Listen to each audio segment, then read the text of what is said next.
Now question 30 देखिए। Find a vector of magnitude 4 units perpendicular to the each of the vectors 2i minus j plus k and I plus j minus k and hence verify your answer। और हमें अपने answer को verify भी करना है। अब मान लीजिए हमारे पास दो वेक्टर हैं, एक तो ए वेक्टर और एक बी वेक्टर। यदि मैं ए वेक्टर और बी वेक्टर का क्रॉस प्रोडक्ट निकालता हूं तो ये एक ऐसा वेक्टर होता है जो ए और बी दोनों पर परपेंडिकुलर होता है।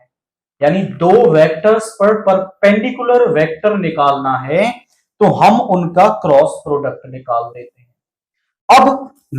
अब हमें ऐसा वेक्टर चाहिए जिसका मैग्नीट्यूड 4 हो, इसको इसी के मॉड्यूलस से डिवाइड करने पर ये ऐसा वेक्टर बन जाता है जिसका मैग्नीट्यूड 1 हो। अब जितने मैग्नीट्यूड का चाहिए उतने से उसे मल्टीप्लाई कर दो तो उतने मैग्नीट्यूड का वेक्टर बन जाएगा।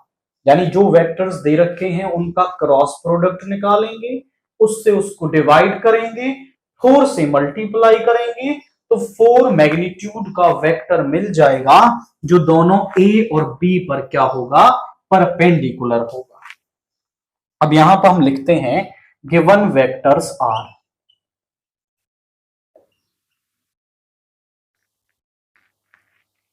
हमारे पास जो गिवन वेक्टर्स हैं, let's say A vector is equal to 2i minus J plus K and B vector is i plus J minus K and C vector is perpendicular to A and B.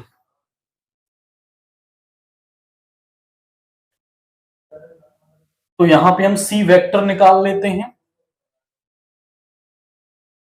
अब इन दोनों पर perpendicular तो A cross B के equal हो जाएगा।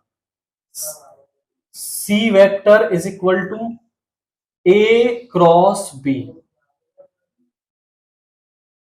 आई J और K. यहां पे पहले ए वेक्टर के आई जे और K coefficients that are 2 minus 1 1 1 1 minus 1। Now expanding along row 1 तो यहां पे एक्सपेंडिंग अलोंग R1 तो यहां पे आ गया I, इस रो इस कॉलम को छोड़ेंगे तो ये बनेगा 1 माइनस 1 माइनस का j, इस रो इस कॉलम को छोड़ेंगे माइनस का 2 माइनस का 1 प्लस के, इस रो इस कॉलम को छोड़ेंगे 2 प्लस 1, ये तो हो गया 0 3j प्लस 3k। ये एक ऐसा वेक्टर आ गया है जो इन दोनों a और b पर परपेंडिकुलर होगा।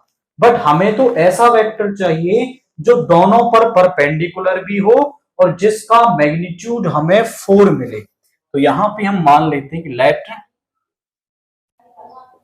d vector is perpendicular to a vector and b vector having magnitude 4।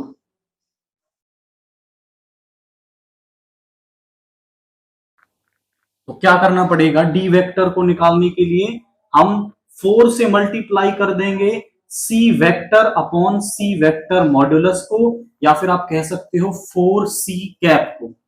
तो यहां पे 4 into 3j plus 3k cap और इसका मॉड्यूलस नीचे आ जाएगा 9 प्लस 9।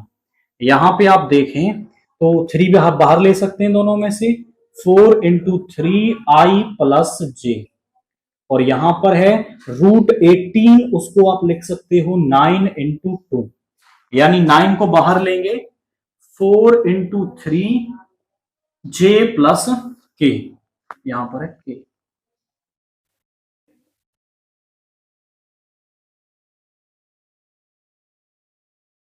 और √2 से यहां डिवाइड करेंगे तो यहां बच जाएगा 2√2, मल्टीप्लाई कर लेते हैं 2√2 j cap plus 2√2 k cap. तो हमारे पास 4 मैग्नीट्यूड का एक वेक्टर जो दोनों पर परपेंडिकुलर है वो क्या आ रहा है 2√2j plus 2√2k। This is the required vector. Now अब यहां पे हमें चेक करना है इसका, पहले तो मॉड्यूलस चेक कर लेते हैं। डी वेक्टर का मॉड्यूलस इज, इसका स्क्वायर हो जाएगा 2, 4 2 जा 8 एंड यहां पर भी 4 2 जा 8 यानी √16। तो इसका मॉड्यूलस तो आ रहा है 4 एंड हमें ये शो करना है कि ये दोनों के परपेंडिकुलर भी है। तो आप डी डॉट ए निकाल लें।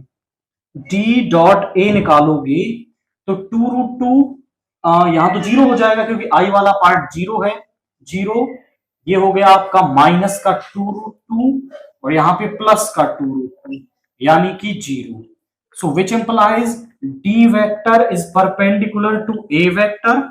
एंड फिर आप निकालेंगे D vector dot B vector, इसको भी निकाल देते हैं। तो ये आ जाएगा 2√2 माइनस का 2√2, ये कैंसिल 0, विच इंप्लाइज जो डी वेक्टर है वो परपेंडिकुलर है आपका बी वेक्टर से। तो हमने दोनों ही रिजल्ट्स यहां पर शो कर दिए कि आपका जो डी वेक्टर का मॉड्यूलस है वो 4 है और जो डी वेक्टर है वो ए और बी दोनों पर ही परपेंडिकुलर है।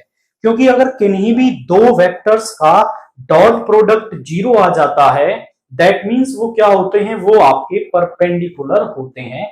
ये दोनों परपेंडिकुलर हैं। एक ही प्रिंसिपल, क्रॉस प्रोडक्ट एक ऐसा वेक्टर होता है जो दोनों पर परपेंडिकुलर होता है, उससे ही डिवाइड करेंगे यूनिट मैग्नीट्यूड।